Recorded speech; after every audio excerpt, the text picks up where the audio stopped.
Benedict, ilan itong bagong nakita ng mga otoridad at gaano naman kalayo itong bagong searching area ng PCG? Magandang gabi, Monica. Ayon sa Department of Justice ay 4 na sako itong na-recover ngayong araw ng mga technical diver ng Philippine Coast Guard. 2 rito, Monica, ay naglalaman ng hinihinalang buto ng tao at 2 naman ay puno naman ng buhangin na tila pabigat umano sa ilalim. Bandang alas 2 ng hapon nang dumating ang bangka ng Philippine Coast Guard, lulan nitong sako na kanilang na-recover. Pagdating sa Pampang ay kaagad na i-turn over ito sa mga tauhan ng PNP Scene of the Crime Operative o PNP SOCO. Ayon kay PCG spokesperson Captain Noemi Cayabyab, sa paggamit ng remotely operated vehicle, bukod sa malabong tubig sa ilalim, iba't ibang debris din ang nakukuhanan ng ROV sa ilalim ng lawa. Yes, so yung naging feedback sa atin, naging report, no, when we use the ROV, maraming sako at mga plastic materials ang nakita sa lake bed. Well, probably kasi ito ay fish cage area, so may possibility na ang laman nito ay mga feeds. So kaya natin sinecheck maigi na kung ano ang mga posibleng laman nito mga sako na to. Samantala kahapon ay natapos na ng mga technical diver na galugarin ang first quadrant ng lugar na kanilang pinaghahanapan.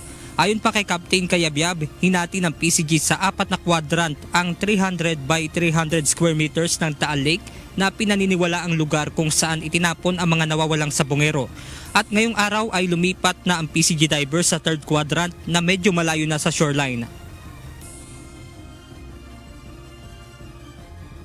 Yes. So halos 77 feet ang nakikita nating lalim ng 3rd quadrant.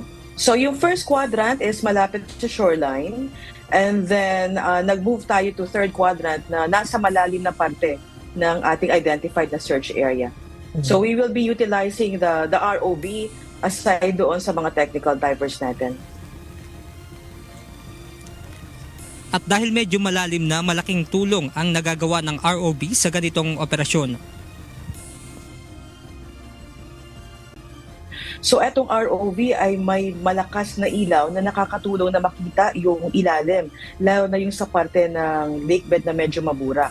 And of course, yung operations nito mas extended. So halos 2 hours ang tinatagal ng ating ROV sa ilalim po.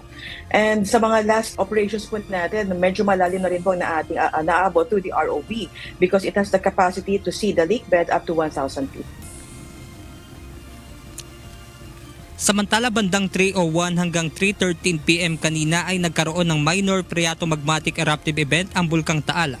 Ayon sa PBOX, ang ganitong aktibidad ng bulkan sa ilalim ng Alert Level 1 ay usual at recurring o pabalik-balik simula pa noong 2021.